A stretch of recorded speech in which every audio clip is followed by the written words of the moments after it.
Et ce matin, nous recevons donc Taïva Mantahi, chef de délégation du service de la délégation pour la prévention de la délinquance de la jeunesse. Bonjour. Bonjour. Et merci donc d'accepter notre invitation. La semaine dernière, vous avez été à l'initiative d'une action menée sur le front de mer de Papeete où, aidé de grands noms du sport polynésien, vous avez été à la rencontre des jeunes avec donc au bout ce message: si vous voulez vous défouler, alors plutôt que de vous battre dans la rue, venez faire du sport. C'est un peu ça finalement. Tout à fait. D'abord, on ne pouvait pas rester en tant que simple spectateur. Il fallait absolument qu'on mette fin, je vais dire, à cette recrudescence de violence avec une caractéristique en ce qui concerne la ville de Papeete. C'est une continuité, perpétuellement, tous les mercredis, entre 11h30 et jusqu'à 15h30 à peu près, il y a de manière récurrente des bagarres. Il fallait réagir.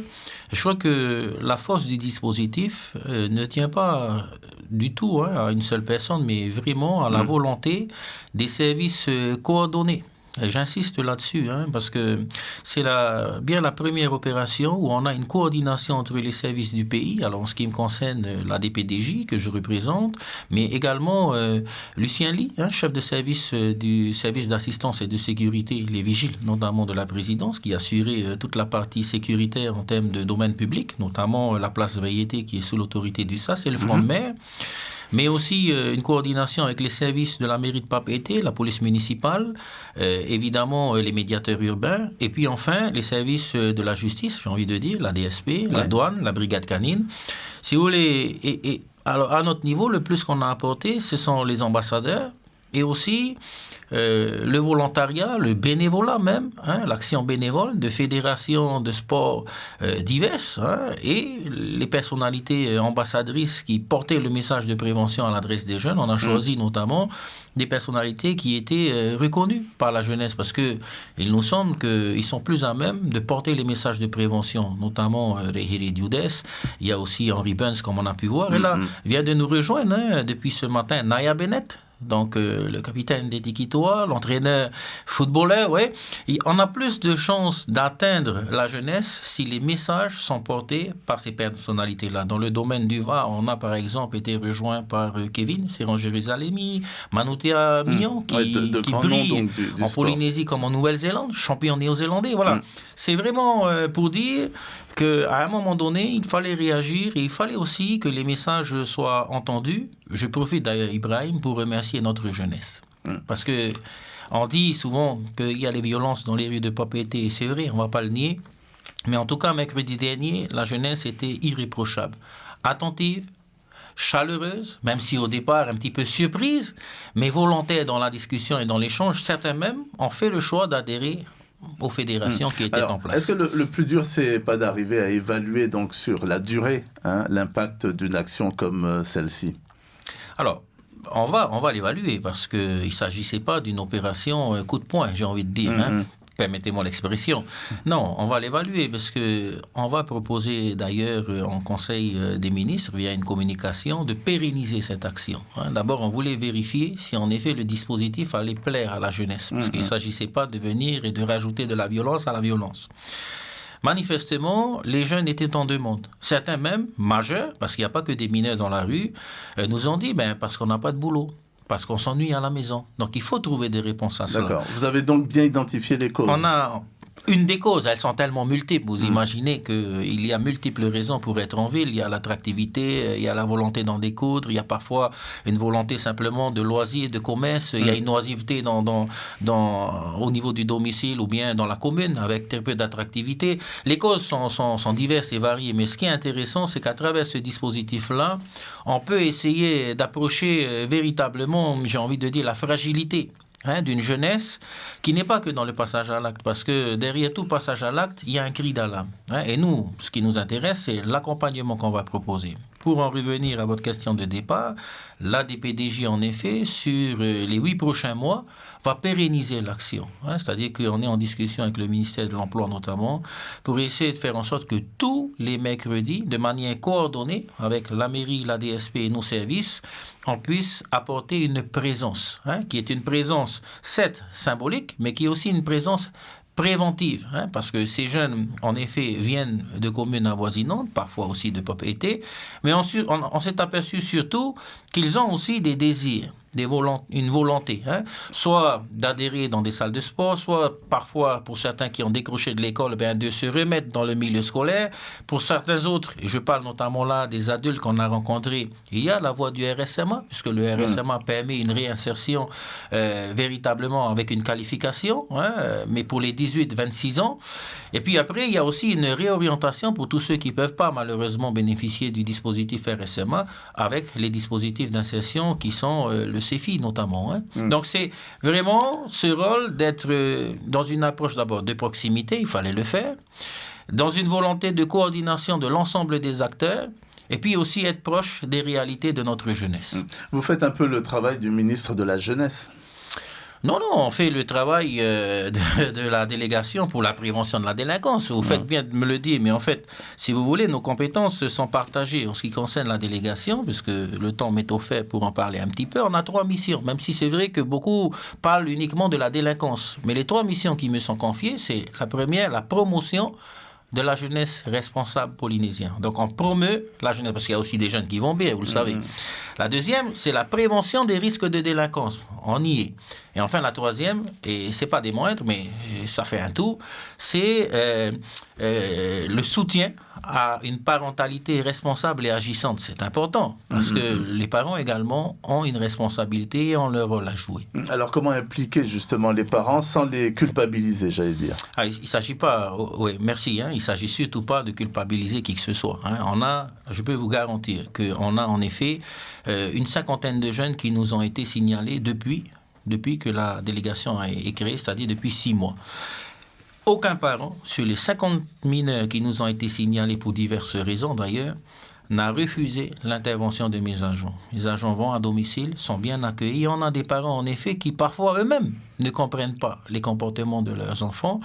Des parents qui parfois peuvent être un petit peu, non pas dépassés, mais ça peut échapper à la responsabilité du parent dans la mesure où certains sont au travail, tout simplement, et qu'ils n'ont pas matériellement la possibilité de s'occuper des enfants, tout simplement parce que, prenons le mercredi après-midi, eh bien, ils sont au travail. Et avant, dans la société polynésienne, c'était les grands-parents qui régulaient un petit peu tout ça, qui faisaient un petit peu office d'autorité, qui veillaient à ce que les enfants revenaient au domicile. Aujourd'hui, lorsque c'est possible, on s'entend, souvent les 2 couples travaillent, parce qu'un seul salaire ne suffit pas, et ce qui fait que parfois les enfants échappent à la vigilance. Mais je n'ai pas vu, si vous voulez, de démission parentale.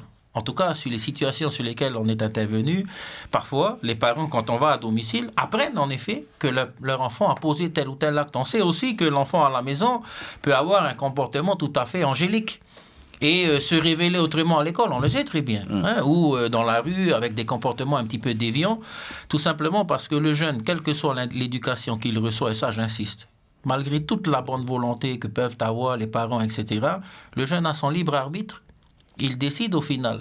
On peut tout lui apporter, on peut lui donner de l'amour, on peut lui donner en effet de l'argent, des valeurs, on peut lui transmettre certaines valeurs de la vie, mais au final, c'est bien le jeune en question qui décide. Dans son libre arbitre, va faire des choix. Est-ce que la période que l'on connaît actuellement, la crise que l'on traverse, il y a le couvre-feu, etc., est-ce que tout ça peut peser sur le comportement justement des jeunes aujourd'hui? Oui, ça a certainement pesé. Ça a pesé d'abord sur la population en général, il faut le dire. Et moi, je tiens à féliciter l'ensemble des Polynésiens parce qu'on a vécu une année difficile, confinement allégé, avec tous et toutes, ici même, sur votre plateau, on a dû faire des sacrifices à tous les niveaux et malheureusement, parfois, on a dû même perdre quelqu'un en raison de cette crise sanitaire.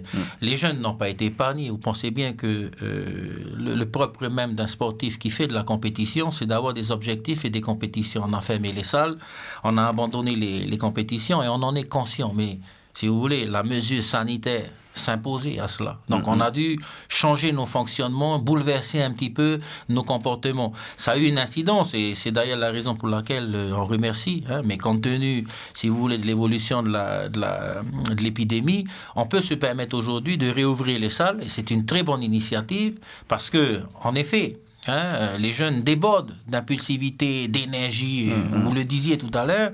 Je dis oui, lorsque les jeunes ont envie d'en découdre, ils veulent se battre, on n'a jamais interdit aux jeunes de se battre, on leur dit simplement que la rue, c'est pas le lieu pour se battre. S'ils ont de la rage, comme on dit un petit peu chez nous, la niaque, s'ils ont de la niaque, une volonté d'en découdre, ben qu'ils le fassent, mais qu'ils le fassent comme Henry, comme Rayhele Dioudet, c'est-à-dire à l'international, dans une cage ou sur un ring ou sur un surf, peu importe, qui brillent à l'étranger et qui viennent pas malheureusement dans la rue pour en découdre. D'abord parce que c'est une voie sans issue. Une voie qui nous amène vers la judiciarisation, qui va peut-être les amener vers un suivi judiciaire qui n'est pas souhaitable quand on démarre dans la vie. Alors qu'on souhaiterait vraiment qu'ils puissent avoir une renommée à l'international, s'exprimer, exprimer leur talent, leur rage, pourquoi pas, mais en la canalisant avec des règles et en respectant les autres. Alors quand on a envie de se défouler mais qu'on n'aime pas le sport, on fait quoi? Il y a la musique, vous savez. On peut faire de la danse traditionnelle. D'ailleurs, on vient d'être rejoint, je le remercie, par M. Touar Itraki, comédien, artiste aimé, reconnu, danseur professionnel, qui a accepté d'être ambassadeur. Vous savez, on essaye, en effet, dans chacune des disciplines, parce que c'est pas une question d'art martial ou pas, c'est une question de discipline. Je crois que ce qui est important, c'est pas de se demander quel sport on veut faire, mais est-ce qu'en réalité, on a la capacité de pouvoir goûter à tout? C'est-à-dire qu'en effet, allons faire du piano, allons faire de la guitare avec Silvio Cicero, pourquoi pas, allons faire du chant, etc. En tout cas, ne restons pas un petit peu dans l'oisiveté, parce qu'on s'est aperçu dans la mission que l'on a menée avec mon collègue Albert Hugues, il y a quelque temps, que c'est dans l'oisiveté que viennent les prémices un petit peu de ces comportements, on va dire, que je ne qualifierais pas de délinquants, mais d'actes d'incivilité, disons-le comme ça. Alors, pour pallier à ça, il faut en effet renforcer les activités périscolaires, extrascolaires, quelles qu'elles soient d'ailleurs, que chacun choisisse sa voie. Mais je suis persuadé qu'en restant à la maison, vous savez, parfois dans les lotissements, en n'ayant pas accès à la plage, aux loisirs, à la culture, aux activités, eh bien oui, on peut penser à un moment donné que les jeunes vont essayer de s'occuper eux-mêmes, mais généralement, c'est jamais très bon. Il y a des efforts à faire sur les infrastructures, justement, à mettre en place pour les jeunes qui ont l'impression de tourner en rond un peu lorsqu'ils sont en ville. Il y a déjà beaucoup d'efforts qui ont été faits, mais il est évident qu'il en reste à faire encore. Évident. Je prends l'exemple des parcs d'attractions, les plages publiques. Regardez, les week-ends, elles sont quasiment tout le temps bondées de monde. Le peu d'espaces qui ont été aménagés, je prends le parc Paufay, Bonbridge, même dans les autres communes, Veipopo, ce sont des espaces qui sont utilisés, on voit des gens courir, se développer, se dépenser, et il en faut davantage, vous avez raison, mais comme il faut aussi, à un moment donné, que dans l'ensemble des communes, il puisse y avoir comme ça, 2 événements, peut-être le mercredi, en tout cas dans le mois, qui permettent aux jeunes de se dire, au lieu d'aller sur Papeete, où ça c'est effectivement reconnu comme étant un pôle d'attractivité, je vais rester dans ma commune parce que derrière, il y a des événements qui sont créés au sein même de la commune. Ça peut être porté par le tissu associatif, ça peut être porté par la commune, ça peut être porté par une initiative privée en termes d'événementiel. Je crois que, en effet, on aura compris, et d'ailleurs, bizarrement, on s'est aperçu que lorsqu'il y avait des activités de type Heiva, au mois de juillet, vous remarquerez que là, il y a une baisse de la délinquance. Tout simplement parce que les jeunes sont occupés dans les quartiers avec les compétitions interquartiers, les Heiva, et donc ils sont déjà embarqués, on va dire, dans les groupes de danse, ce qui fait que ils ne sont pas livrés à eux-mêmes. Très très vite, la prochaine action que vous comptez mener, c'est quoi? Dès demain, dans les rues évidemment de Papeete, toujours pour aller vers les jeunes, et j'insiste là-dessus, je remercie tous les jeunes, parce qu'il faut le dire, mercredi dernier, il n'y a eu aucune violence, aucune agressivité, aucun jeune n'a été embarqué pour des faits de bagarre alors que c'était récurrent. Donc d'abord, il faut les remercier. Remercier aussi les parents, je suis sûr que par rapport à la médiatisation des actions que vous avez faites, ils ont eu aussi un rôle de bienveillance. En parlant à leurs enfants et en leur disant on va t'amuser en ville, mais reviens, et reviens dans l'état où tu es parti. Pas blessé, pas en ayant commis des actes, et ça, je les remercie également. Merci beaucoup, Teiva Manitaï, d'avoir été donc en direct avec nous ce matin. Je rappelle que vous êtes le chef de service de la délégation pour la prévention de la délinquance de la jeunesse, et donc rendez-vous demain. Merci, volontiers.